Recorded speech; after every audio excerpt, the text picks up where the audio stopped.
Call them at 866-224-5422. The AmpSquare.tv library allows productions to be seen over and over again, making commercial platforms more usable. Call 866-224-5422. Toll free 866-224-5422. AMP2.tv, the first and only internet television network that's truly plugged in. 866-224-5422. That's AMP2.TV. If you suffer with diabetes, there's a 25% chance that you'll develop a foot ulcer that can lead to severe health consequences, including amputation. At the sole authority, at little or no cost, you can receive your very own therapeutic shoes and custom inserts. Medicare recipients are entitled to 1 pair of quality diabetic shoes and 3 custom inserts. Call the sole authority today, 954-597-7060. Talk 1470 WWNN Pompano Beach, Boca Raton, Miami, Fort Lauderdale. AM 1470 WNN with more of what you need to know. Don't miss Barry's Supplement Hour. Monday, Wednesday, Thursday, Friday at 11 a.m. and Tuesdays at noon on South Florida's Health and Wealth Network, AM 1470 WNN. This is Talk 1470. Talk 1470. WNN. The opinions expressed on the following sponsored program are strictly those of the host, guests, and callers, and not necessarily those of this station, its staff, management, or sponsors. We're all human, and it's important to know that doctors are people too. Doctors have emotions, they have passions in life and hobbies, and they enjoy participating as active members in the communities where they practice medicine. Doctors have families, friends, and relationships. While the latest in healthcare and the most current treatments for ailments will be topics on this Doctors Are People Too radio TV show, the focus will be in learning more about the interesting aspects in a physician's life and what they do away from the doctor's office or operating room table. Hello and welcome to Doctors Are People Too. Thanks for joining us. We're here with Dr. Rhonda Freeman here on iHeartRadio tonight and on WNN 1470 AM. The number, if you'd like to call in, is 1-888-565-1470.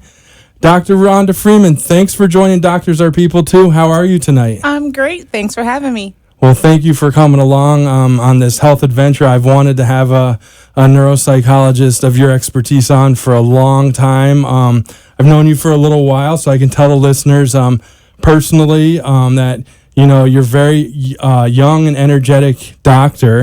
And I think that's really important because you really want your doctor to, you know, have the energy to treat a variety of ailments that all of us, you know, come across. So let me ask you first, though, so you can explain to the listeners, what type of medicine do you specialize in? Yeah, it's called neuropsychology.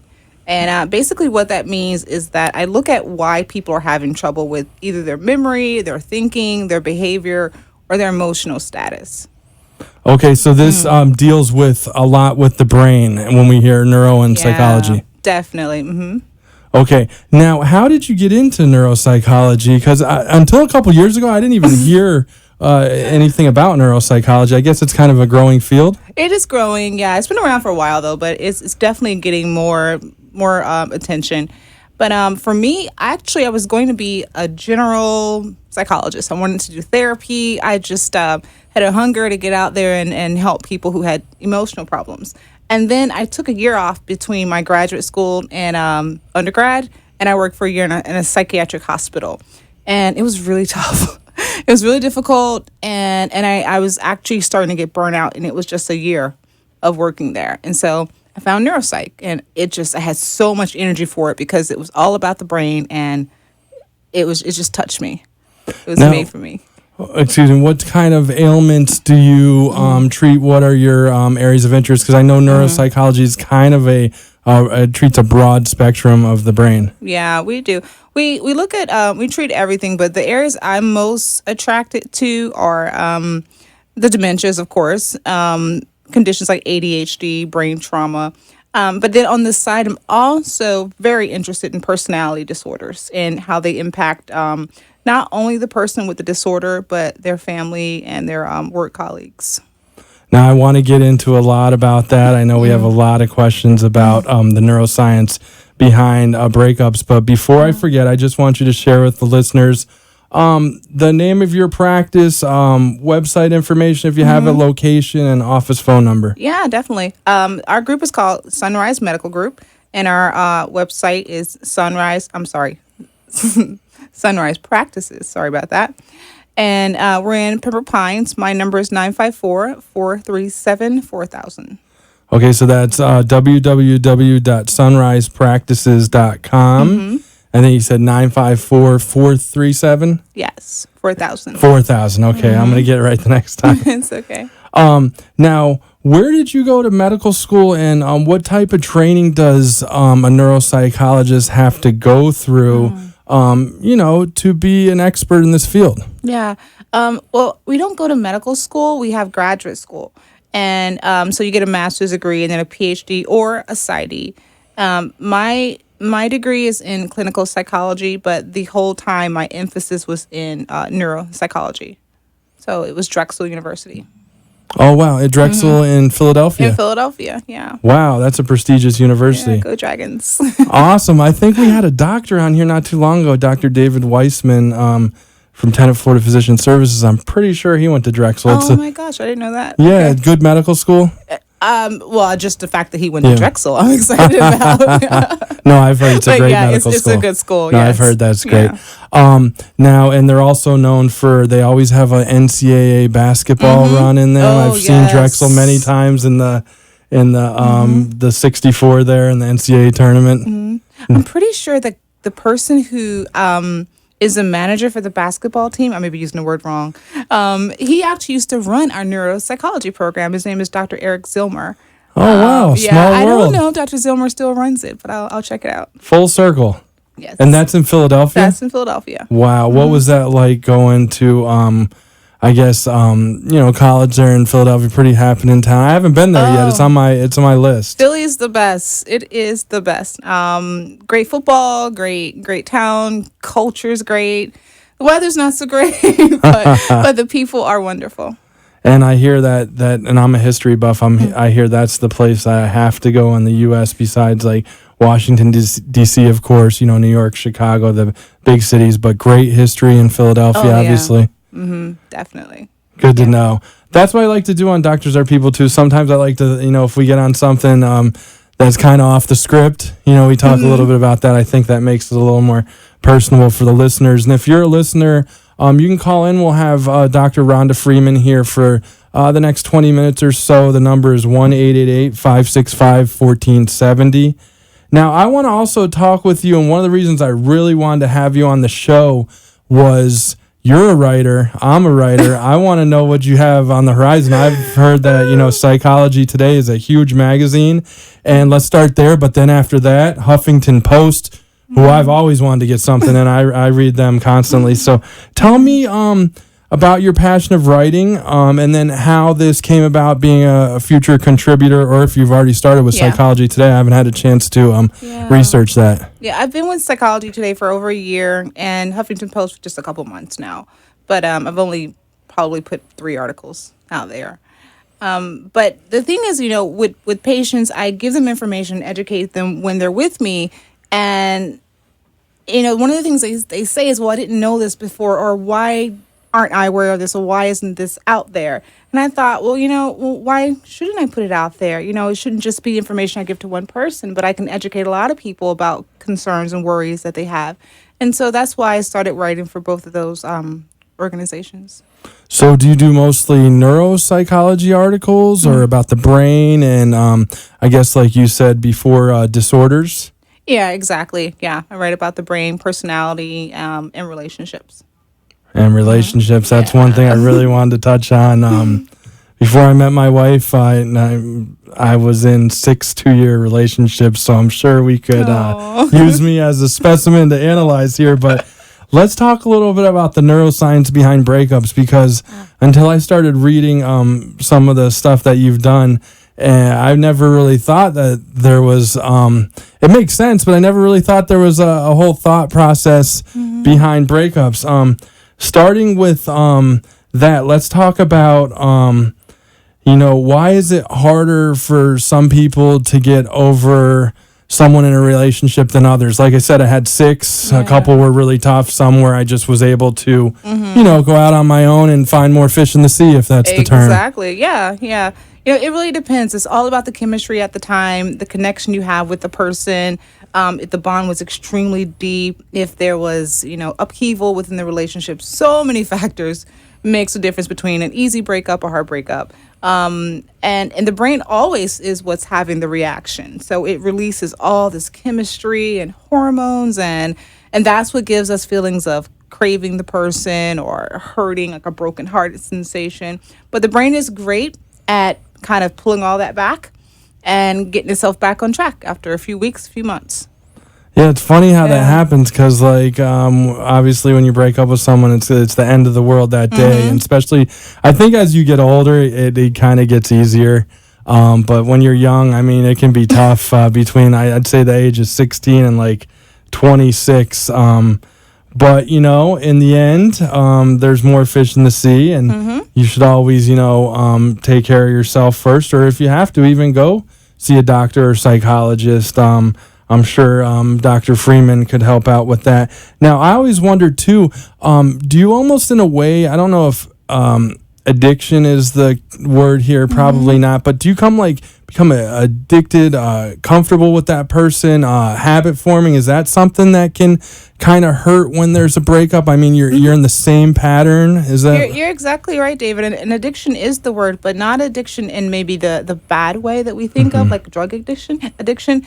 We become addicted to the people that we love. That's just a fact. We're addicted to our animals, our wife, or our husband, So it's very natural, it's very normal, and it's our bonding system. And so when we detach from them, it hurts tremendously. And we crave them along with the same system that gives a person a drug craving, gives us the craving of our ex-mate. So it is an addiction.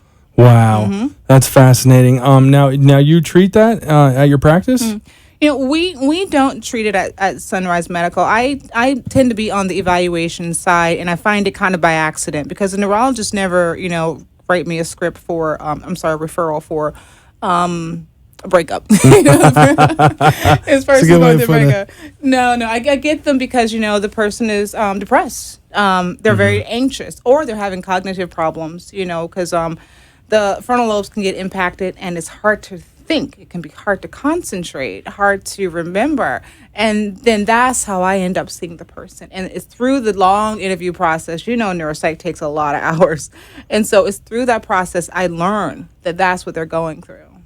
Yeah. Wow. Now, obviously, I think I know the answer to this, but can your brain be broken like a heart? Like when we hear a broken heart, same kind of thing?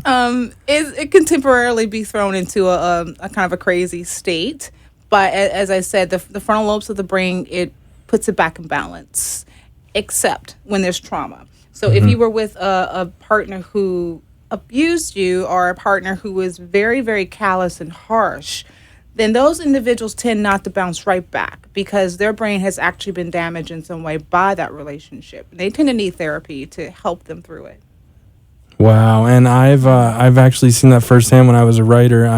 Can't mention where they're located, but I did a story on AVDA, and I was called to interview at a location and couldn't put the location in the story, but it was a battered woman, and there was a story there, and I actually it was at the back of a church.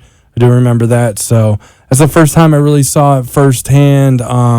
The abuse, and it really opened up my eyes. So definitely, if you're in a relationship and things aren't going right, always, there's a whole team of doctors and psychologists and therapists out there who can help you out. We got about 2 more minutes before our first break. We're ripping right through, and I'm so glad to have you here. But now let's talk a little bit about can people who have been recently rejected by their partner develop obsessive thinking? I think that's something that we talked a little bit briefly about before the show. Yeah, you definitely can. As I said before, the neurochemistry is in a very dysregulated state. And one of the neurotransmitters of our brain is called serotonin. And when that's very, very low, that tends to give us obsessive thoughts. It makes us compulsive. It makes us agitated and also impulsive. And so one of the things is when you go through a breakup, you become obsessive about the person. They're the only thing on your mind, and you cannot shift and think of anything else. And then that's even driven further by another chemical called dopamine, which drives you to want or pursue the person. So all that chemistry is sort of going haywire. And yeah, you do develop a kind of an obsessive style during that time period. And we're going to take a quick break. On the other side, we're going to talk a little bit about neuroscience behind breakups and a couple more of Dr. Rhonda Freeman's areas of interest here on Doctors Are People Too.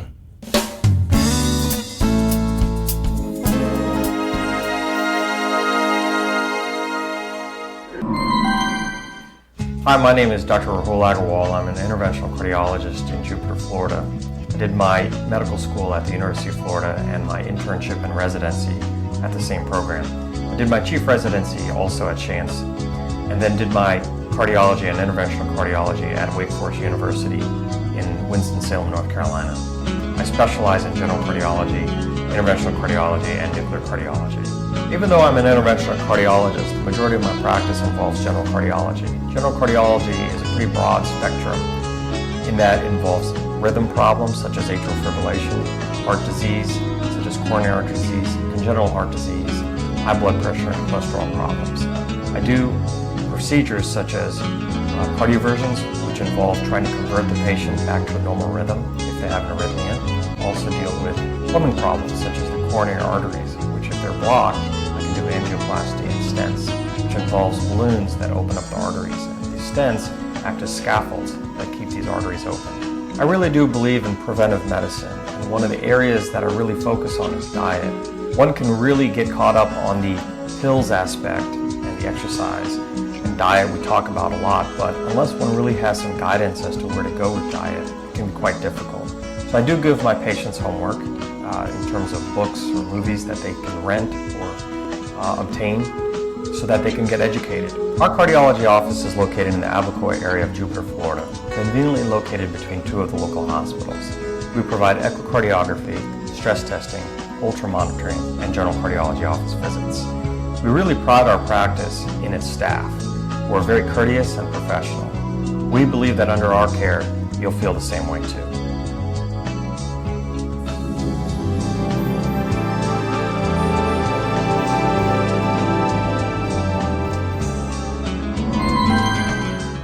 You are listening to Doctors Are People Too with David DiPino, who shows us the human side of medical doctors in the community. If you have a question for our guest, call into the show at 888-565-1470. Now, let's get back to the fun side of doctors and show that they are people too. And we're back with Dr. Rhonda Freeman, neuropsychologist and licensed psychologist with Sunrise Medical Group at 12596 Pines Boulevard in Pembroke Pines, Florida, 33027. Her office number is 954-437-4000. And you can find more information on Dr. Rhonda Freeman at www.sunrisepractices.com. Dr. Freeman, we were right in the midst of neuroscience behind breakups. Yeah. Now, this is fascinating. Does love and breaking up have chemical processes behind the heartbreak? Oh, definitely. Yeah. It may sound a little strange for me to say this, but those are my two favorite areas to kind of look at, because both of those processes, when we attach to someone and when we detach from someone, have these intense chemical changes within our brain. Neither one we're in control of. It just happens. I mean, when you fall in love, you're like flooded with chemistry. But then when you get broken up with or rejected, you're flooded with chemistry. And so, yeah, they both have chemistry behind them. Now, staying on relationships, but in terms of a relationship with abuse, kind of like we talked about a little earlier, how do you help victims harmed emotionally and physically, by psychopaths in intimate relationships? Yeah. As a neuropsychologist, my part is more on the educational part and helping the survivor get toward a treating expert. So the safety part and all that, and illegal obviously is not my area. So first we have to make sure that person's safe. But I provide education about psychopathy because sometimes these individuals have been a bit brainwashed to think that it's their fault that the relationship went badly. They don't understand sometimes that it's the partner who has a disorder that makes them not able to feel empathy, not able to care, and that they exploit people. And when you're in a relationship with someone like that, there's going to be tremendous pain. And so what I do is I try to, through the group, I try to figure out what their symptoms are and try to get them to a treating expert.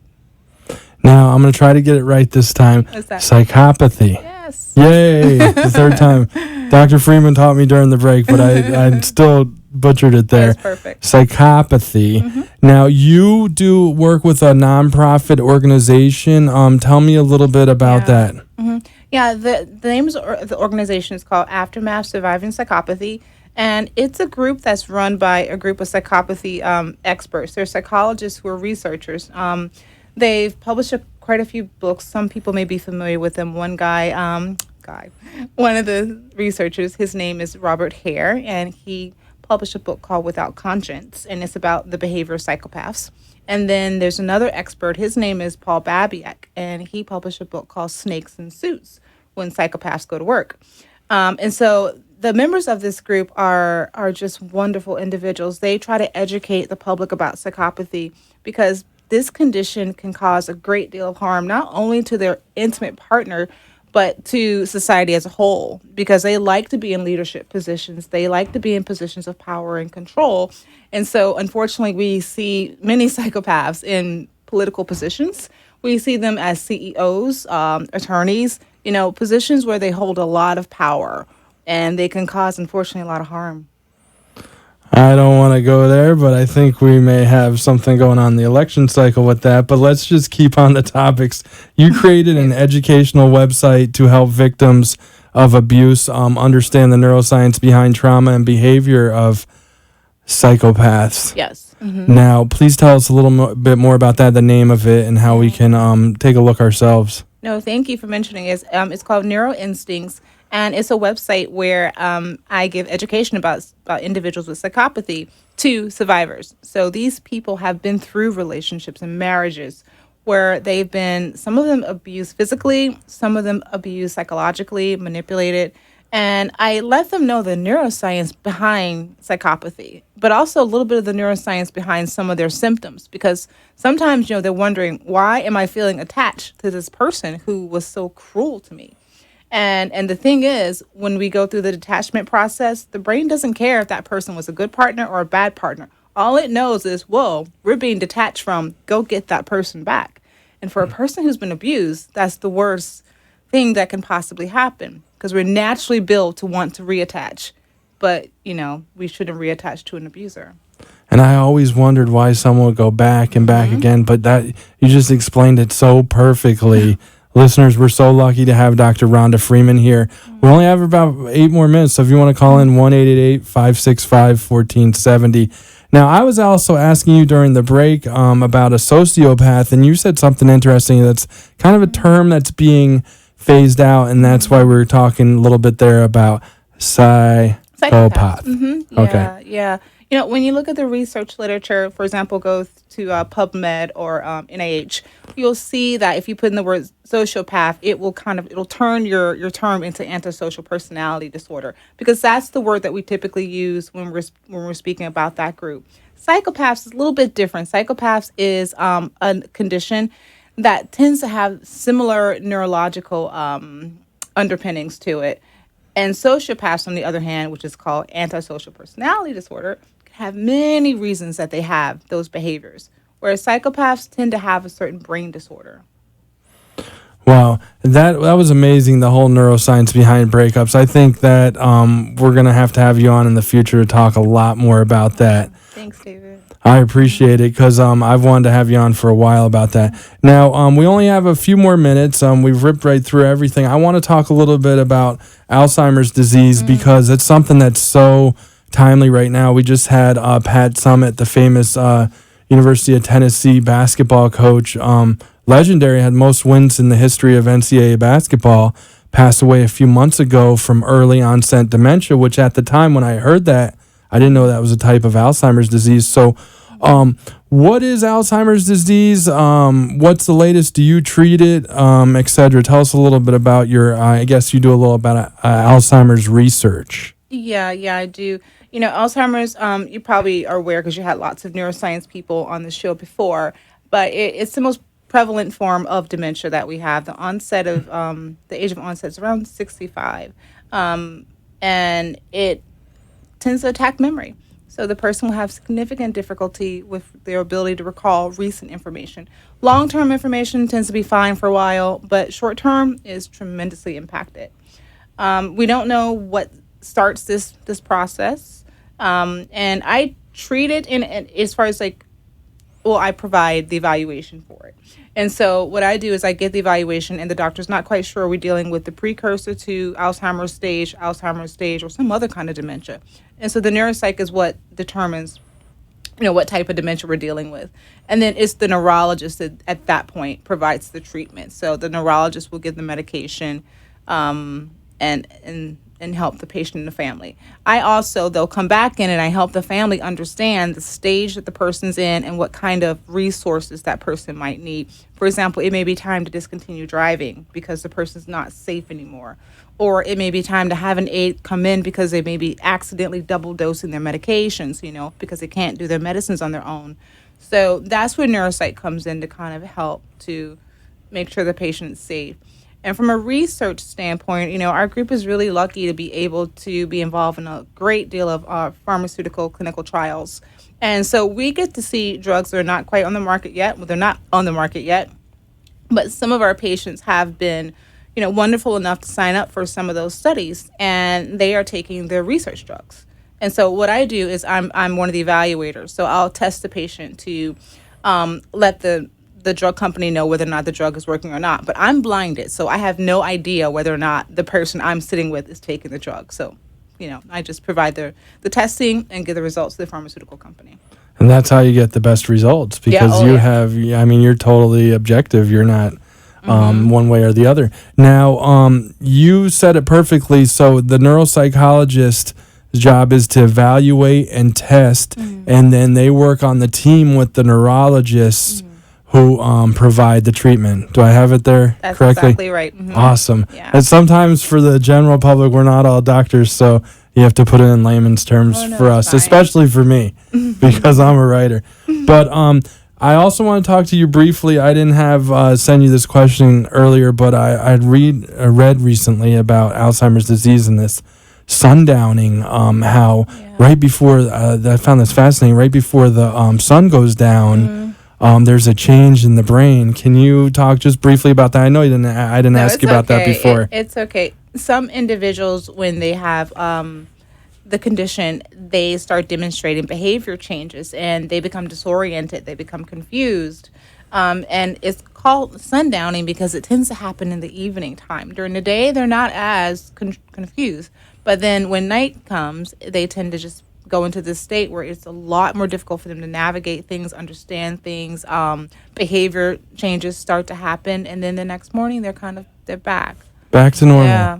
That is the weirdest thing. I only have two more questions, so I'm going to rip right through your location again. Pembroke Pines, Dr. Rhonda Freeman is located in Pembroke Pines. She's a neuropsychologist and licensed psychologist, 12596 Pines Boulevard. Just a trip there into Broward County, not too far away. Pembroke Pines, 33027 954 437 4000, or easiest nowadays is sunrisepractices.com. Dr. Freeman treats adult ADHD, Alzheimer's disease. We talked about dementia. We talked about memory loss, head injury, depression, and anxiety. Quickly, let me go back to head injury. I just was watching the Olympics. There was a gymnast from Great Britain, and she did a tumble and hit her head and kind of was a little dazed there. Now, obviously, maybe a concussion there. Do you evaluate and test for concussions? Yeah, we definitely do. That's a pretty large group, actually, that we see at the practice. So mild head injury is probably the most common that I get to see. My patients have been in car accidents, bad falls, and so yeah, they tend to have what's called mild head injury, where you have like loss of consciousness, maybe under a few minutes. But there can be something else there over the next few days. Yeah, okay, definitely. Yeah. And we're in football season right now, so I mean, obviously a lot of football. We think of football first, but I've heard a lot of soccer injuries as well, gymnastics, anywhere where you hit your head, car accident, like you said, can be there. I just want to add 2 more quick questions. It's football season. I'm wearing my Miami Dolphins turquoise. I don't know if you can see it there, but you have an interesting past with football. Can you tell listeners a little bit about something we don't know about you? Yeah. I was a cheerleader for the Miami Dolphins. So Yay. go Dolphins. Love the cheerleaders for the Dolphins. Well, thank you. They're very classy look. Besides the Dallas Cowboys, I think Miami Dolphins are the most iconic. Yeah. Miami Dolphins cheerleader, what years? I did it in 2006, 2007. I wanted to do it more, but it was really difficult when you do this for a living that, I just couldn't split the time. But I want to give a special, little, yay for the Philadelphia Eagles, too, because I was a cheerleader for them for 5 years. So, wow. Yeah. I didn't know that. We like the Eagles, too. We got a lot of people in this area from Philadelphia. They have awesome uniforms. I've always liked since they changed their uniforms. Great stadium. So what years were you with the Eagles? Oh, this is going to really date me. I don't know if I want to say Okay. It was the stadium that they're not playing in now. There you go. Okay. I was watching a game with Michael Irvin there. Veterans Stadium, Philadelphia it was Veterans Eagles. Stadium. That's awesome, though. Lastly, what do you do outside of medicine nowadays to stay active? Yeah, I still love dance, so I absolutely do it several times a week. I'm really big into nature, so it's all about, for me, taking care of my brain, and nature is wonderful for our neurochemistry. So I take walks. I've gotten into bird watching, believe it or not, and just being my animals and family, and it's just all about bonding in nature and relaxing. That's great. I have to have you on again because we got to talk about adult ADHD in the future. Okay. But I think we really hit on a little bit of everything. But let me give your info out one more time. It's Dr. Rhonda Freeman, neuropsychologist, licensed psychologist. They're in Pembroke Pines, sunrisepractices.com. Thank you so much for coming on Doctors Are People Too. I hope you'll come on again in the future. Absolutely. Thanks, David. Thank you.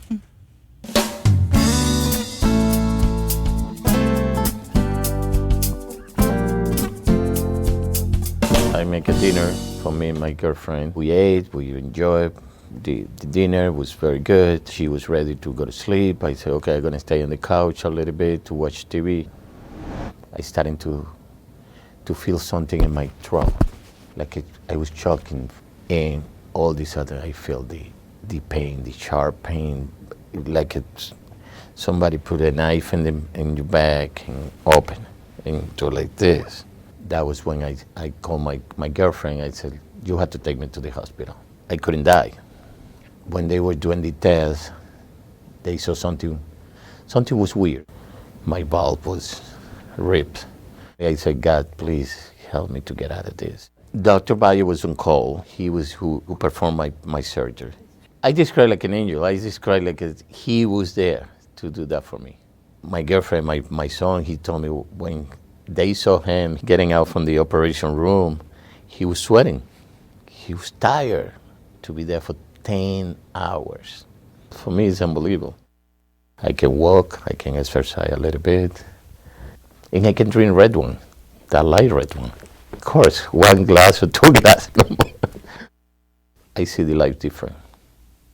And I want to see my granddaughter to grow and my son to get old. So I wanna live. I think that God gave me one more chance in life, and I had to take advantage of this. You are listening to Doctors Are People Too with David DiPino, who shows us the human side of medical doctors in the community. If you have a question for our guest, call into the show at 888-565-1470. Now, let's get back to the fun side of doctors and show that they are people too. And we're back on Doctors Are People Too here on iHeartRadio and WNN 1470 AM. And I'm really excited here tonight because we haven't really got to talk about prescriptions on the 20 or so shows I've done. So this is something that really needs to be addressed. And I have with me Dr. Spencer Malkin. He's the CEO of Prescriber's Choice. Dr. Malkin, how are you doing today? Excellent. Thank you for having me, David. And thank you for coming on Doctors Are People Too. I really appreciate it. Let's get right into it because we got a lot to talk about prescriptions. Why don't insurance companies cover most prescriptions from dermatologists anymore? Well, insurance companies have been somewhat vocal about it.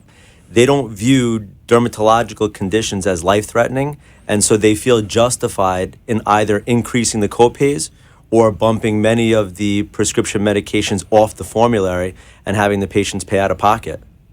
I see. Now, we've seen this recently with, we talked briefly about what's going on with the EpiPens. Now, when a patient gets a prescription, they drop it off at the pharmacy, you go to pick up and told it's, hundreds of dollars. I mean, we're a little shocked. I mean, shouldn't insurance cover this? Shouldn't there be a little bit of a break for the consumer? I mean, is something that I need to taking up half my paycheck? Isn't something wrong with that? So let's get a little into that, and if you could, as an expert, explain what's going on with that situation, with not getting too much on the EpiPen, but the whole the idea behind what's going on there.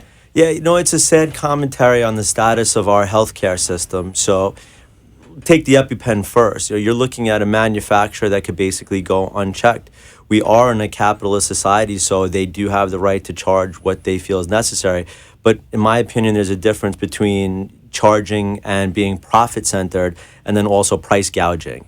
And we could draw a similar parallel with dermatological drugs, and we see the same thing happening as you just described.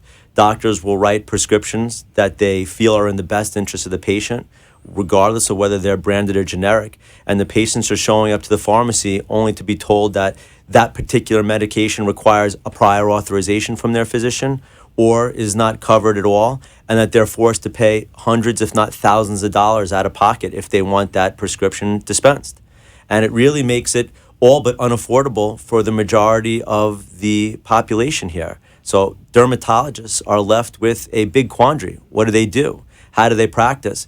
And unfortunately, in that particular profession, we've even seen a bit of a trend where doctors are moving away from the practice of medical dermatology and more towards the practice of aesthetics and cosmetics. We believe at Prescriber's Choice that we may play a very large role in reversing that trend, and we certainly hope we do. Now, let's talk a little bit about Prescriber's Choice. When did you start the company? What can users find on the website? And how can people get in contact with you to get a little help on this? It seems like a terrible problem going on if you have a life-threatening condition and you have to spend if not half or a whole your paycheck. I mean, that can be tough to make ends meet day to day. Certainly. We're a win-win-win. So for the physician, we allow them to prescribe in the manner which they feel is in the best interest of the patient.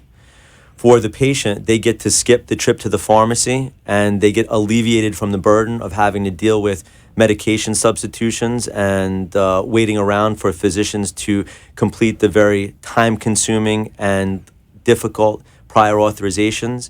And they're able to get a product which is custom-tailored for their particular condition for most often less than what the copay on one branded or generic drug would be at the pharmacy.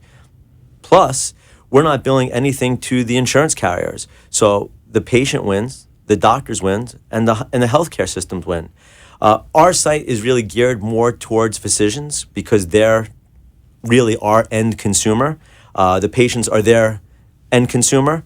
And so we encourage all doctors within the dermatological specialty to go on our site, fill out a simple form, and we'll get back in touch with them and then walk them through the simple steps on what's required in order for them to jump on our platform and begin prescribing customized medications for their patients and dispensing right at the time of the visit.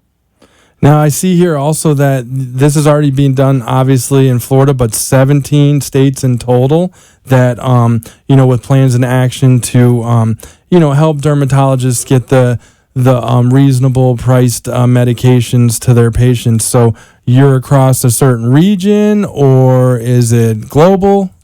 Well, we started about a year and a half ago. So in March of 2015, we launched with the concept, and we've been spreading throughout the states which have greatest population of dermatologists and patients.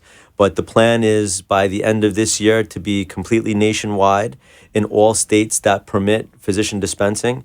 And we hope to be thought of as a solution for a broken healthcare model and for patients presenting almost a concierge level service without a premium, in fact, at a discount.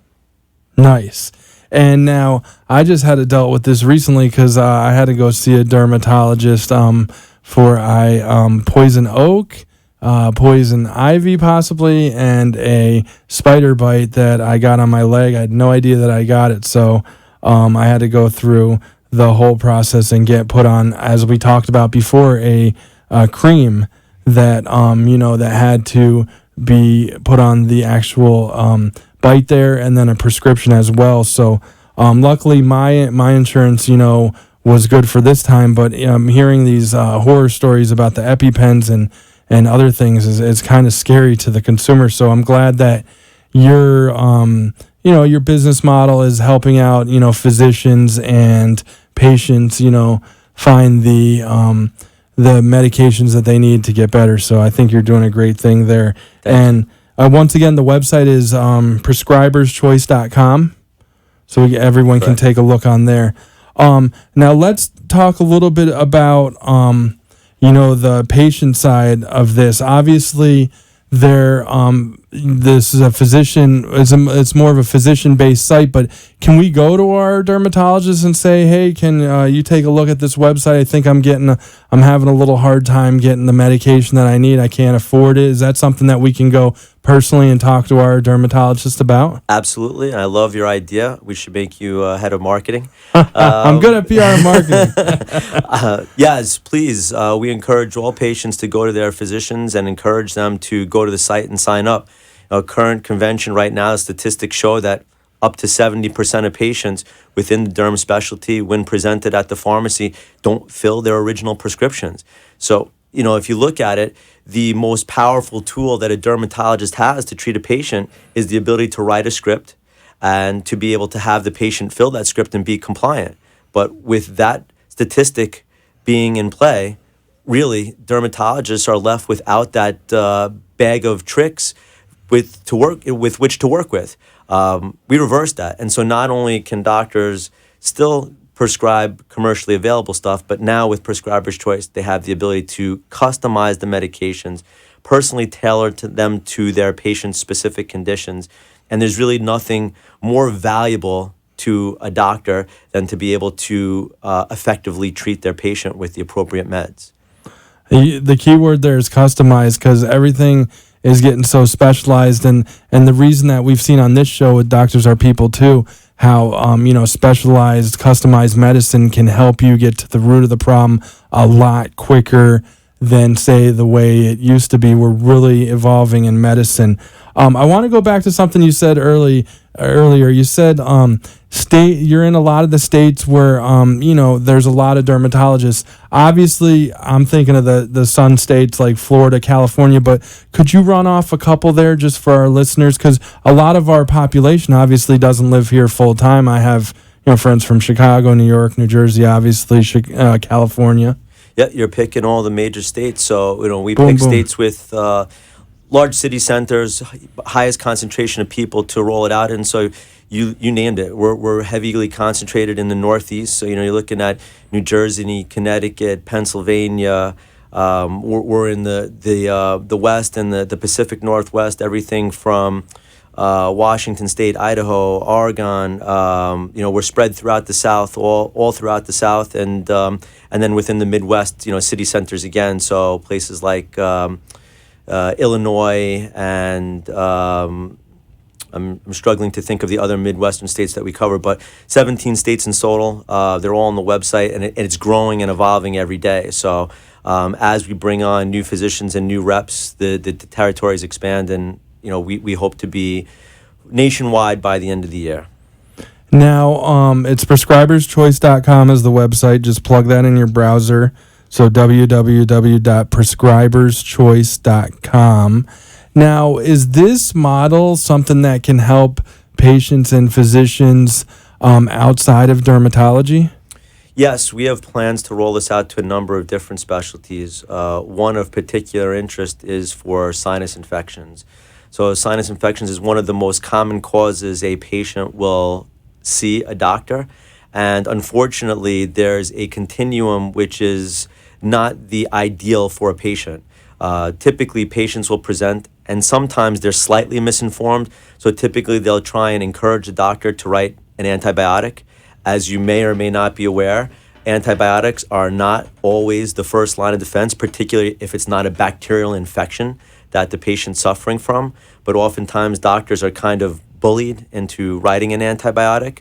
We have the ability to actually allow doctors to customize these medications and treatments and have them delivered directly to the sinuses and the paranasal sinuses.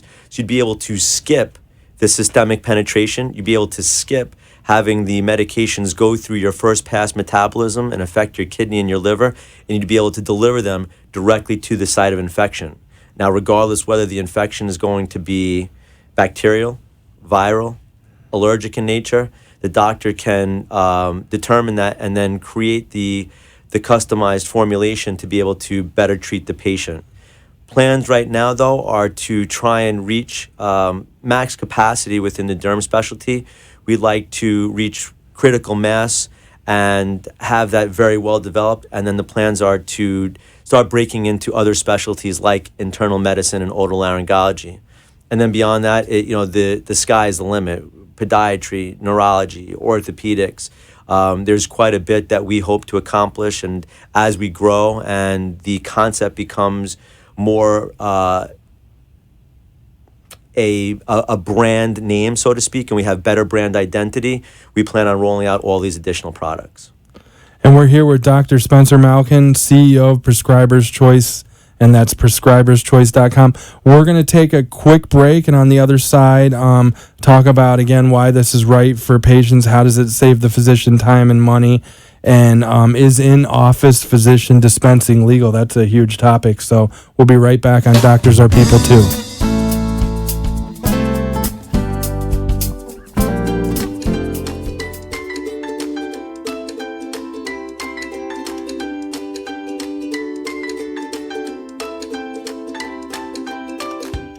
My dad is a cardiologist, and so I have two brothers, and we were all equally painful to my mom.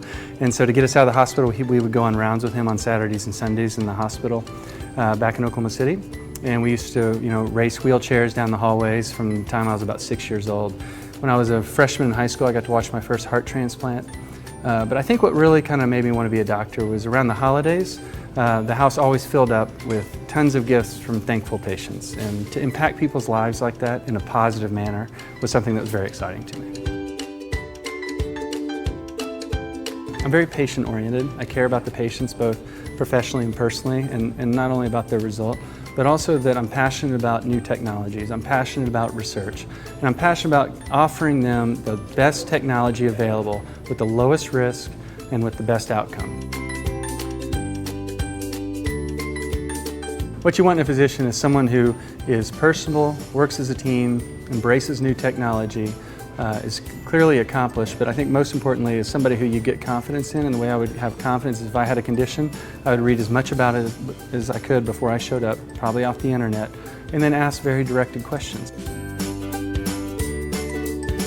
I do a lot of exercise. Running is what I use to kind of calm my brain down and kind of sort my thoughts out.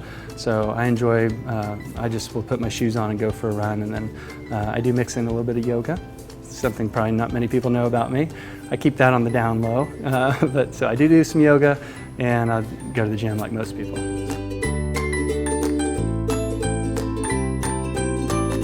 You are listening to Doctors Are People Too with David DiPino, who shows us the human side of medical doctors in the community. If you have a question for our guest, call into the show at 888-565-1470. Now, let's get back to the fun side of doctors and show that they are people too. And we're back on Doctors Are People Too with Dr. Spencer Malkin, CEO of Prescriber's Choice. That's www.prescriberschoice.com. Dr. Malkin, you talked a little bit briefly about antibiotics, and I know I told the story about the spider bite that I recently had, but man, I was on antibiotics for 2 weeks, and I'm not kidding. It really messed me up. I don't know if it's because of my age. I never remember antibiotics messed me up like this. Obviously, I had to be on it because I had probably the bacterial side of it.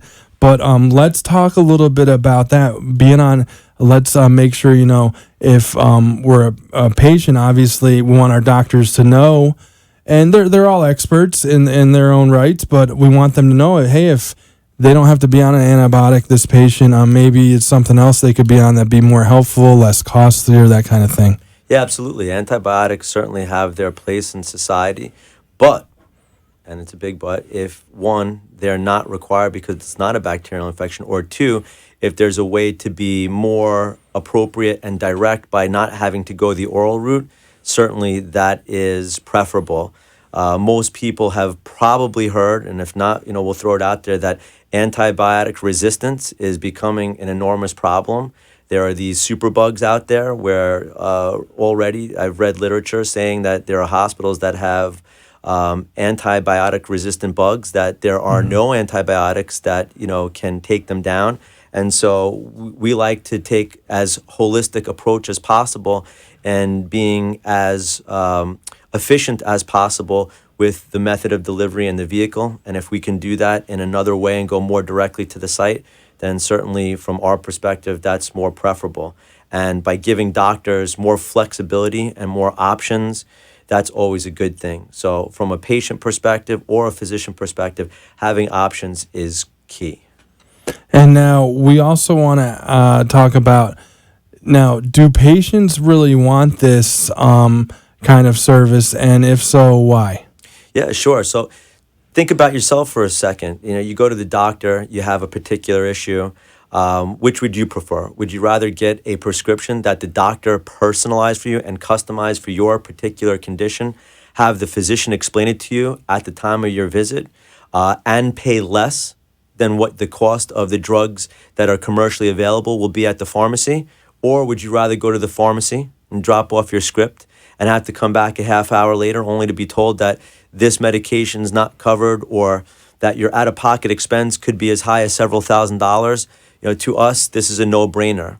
And in collecting data over the past 16 months in this, every physician's office that we have spread throughout the country, the patients are asked, up front, is this something that you'd be interested? And 9 out of 10 patients answer with a resounding yes. Please, I would much prefer to get the medications directly from my physician. And to add, there's a considerable amount of research that shows that when the physician dispenses the product at the time of the visit, a patient's understanding is enhanced, there is an improved sense of compliance, and outcomes go way up. So there are all sorts of benefits in addition to the cost savings that they get from being able to get medication dispensed at the time of the visit. I'm definitely circling option A as well. I mean, definitely. And that's the thing. We're there to see the doctor as an expert, and we're listening to everything they say. But then we get, and you said 30 minutes, but man, I had to wait over an hour for my last prescription. I had to come back, like you said. And then we get, we talk to someone who's normally in a hurry at the cash register. The pharmacist asks if we have any questions. Well, we don't even know what we're taking, so how do we have any questions? And then you get this booklet stapled onto the bag that's 20 pages, and it goes in every direction, and you're like, what am I going to do? And you just throw that away. So, man, if you can get it right from the doctor in the office, seems like a no-brainer. I mean, you're really onto something here. It certainly enhances the doctor-patient relationship. It creates a much more intimate sense of contact when the doctor is customizing the medication specifically for you, and when they have the ability to explain it right while they're finished with their examination. And it sounds like we're already in the office. We're already in listening mode anyways. We're already listening to the doctor anyways. So why not get all the info right then and there than rather have to go back? Absolutely. It's what the patient wants. They want their doctor to treat them. There's, again, nothing more powerful than when the doctor can customize the medications and dispense at the point of the visit. It's what the patients want. It's what the doctor wants. We're providing them with that flexibility and that freedom. So I think you answered my next question. Is it right for patients? I mean, this is a no-brainer. Prescriberschoice.com is the website. Go take a look. Go tell your doctor about it. I'm going to tell my doctor about it. Now let's talk a little bit. Physicians obviously like to save time and money. They're stretched like Gumby in so many different directions. So how does this save the physician time and money? Okay.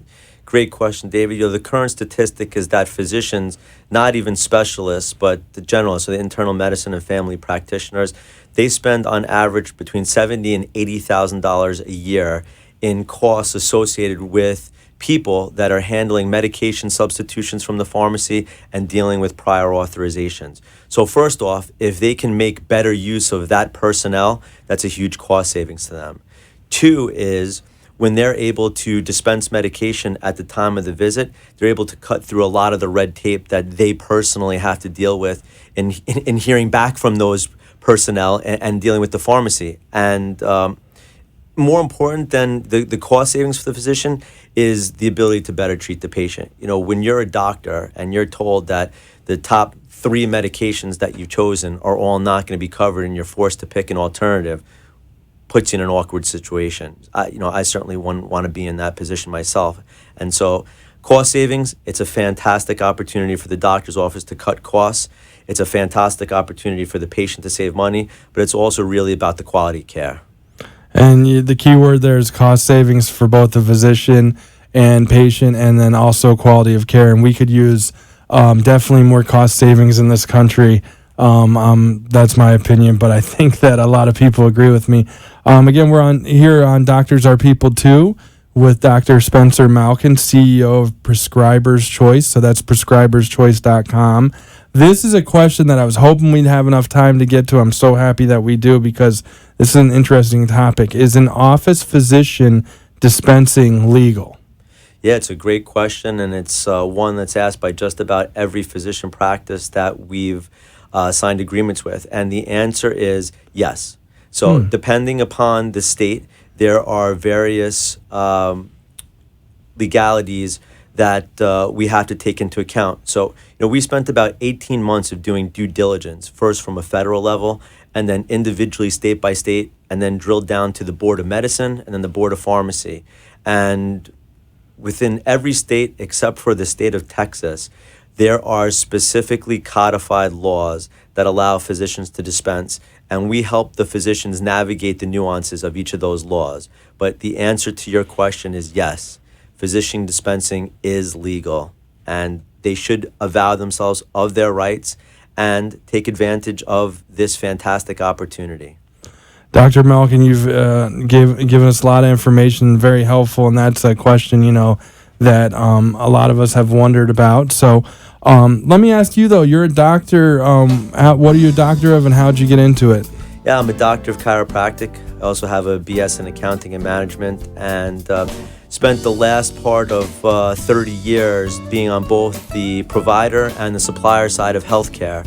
So it gives me a really interesting perspective to see and understand what physicians go through, what patients go through, and from a supplier side, what pharmacies go through. And I think I've taken all of the challenges that each one of those segments are presented with and tried to roll it up into a concept that makes best use of practice for all. And so really want to thank you, David, for taking the time and interviewing me. Really appreciate it. Hopefully we'll make a significant difference in the lives of patients and physicians, and you've got a great show here. Doctors are people too. Thank you. That's awesome. We're going to have you on again. It's prescriberschoice.com. Dr. Spencer Malkin, our first CEO on the program. Thank you. Thank you. Thank you for listening and watching Doctors Are People Too with David DiPino. Join us next week for more in-depth views on what doctors are all about and how they spend their free time. All shows can be seen on amp2.tv. And if you have questions you want answered on the air, call 866-224-5422 and leave a message that can be read on the air. The opinions expressed on the preceding sponsored program were strictly those of its hosts, guests, and callers, and not necessarily those